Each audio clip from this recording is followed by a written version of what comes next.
Hi mga Jo! For today's video, another day, another mini vlog. Ngayong araw na nga ito, gagawa tayo ng 40 pieces na mini cakes. Meron din tayong pa-order na lumpiang fresh. At syempre, to the rescue naman si Jonyo. Dahil alam niya, hindi ko kakayanin. Yay! Nabake ko na nga yung first batch. May kasama din pala itong bento cake. Natapos ko na nga ito nung March 19. Sobrang busy ko lately, hindi na nga ako nakakapag-upload. Kaya pasensya na po sa lahat po ng nag-aabang. Uy, kala mo naman famous. Nakakatuwa nga lang dahil sa ibang lugar ay kilala na tayo. Magugulat ka na lang, sasabihin sa'yo, uy, parang kilala kita. Ikaw yung napapanood ko. O diba? Kahit ilan lang kayo, napakasaya ng puso ko. Thank you po sa panonood sa akin. At habang nakasalang yung second batch, sunod ko namang ginawa itong pabalat. O diba? Parang walang masayang na oras. Pagkatapos nga natin sa pabalat, dito naman tayo sa lettuce. Natuwa nga ako dahil napaka-fresh ng nabili ko. Every time kasi nakakabili ako ng ganito, yung 1/4 lantane, Jo.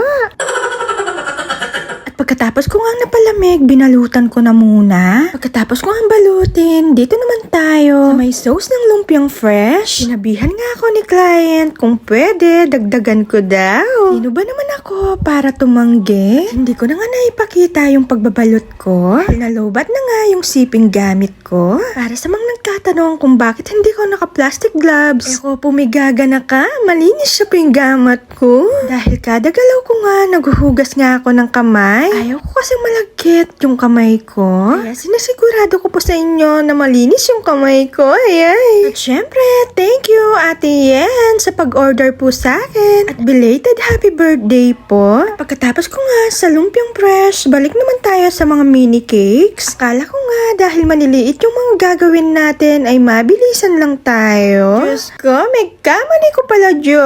Kung ano yung maliliit, sila yung napakatagal gawin. Kung masasabi na mas gusto kong ginagawa yung malalaki dahil mabilisan lang tayo doon. Like dito, napakatagal. Diyos ko, magisan ka oras, Jo. 5 nga lang yung na-icingan ko dito. At yung 35 pieces, si Jonyo yung nag-icing. Sinabihan ko nga siya na kahit hindi maganda, okay lang. Sabi ko nga, ako na yung bahala. Habulin ko na nga lang sa design. Dahil kung ako pa yung mag-icing, Diyos ko, ayan ako mayari, Jo. At habang nag-icing si Jonyo, ako, eto, magbe-bake uli. Dahil 80 pieces nga yung lalagyan natin ng mga ganito. At heto na nga yung mga natapos namin. Natapos ko nga itong mabox, 12 midnight na. Siyempre, hindi pa tapos yan dahil lalagyan lang natin ng mga ribbon. Kaya pagpupuyatan natin to. Para bukas, yung bento cake na lang yung gagawin ko. At habang nagre-ribbon ako dito, gamit yung glue gun, may biglang nangyari sa akin.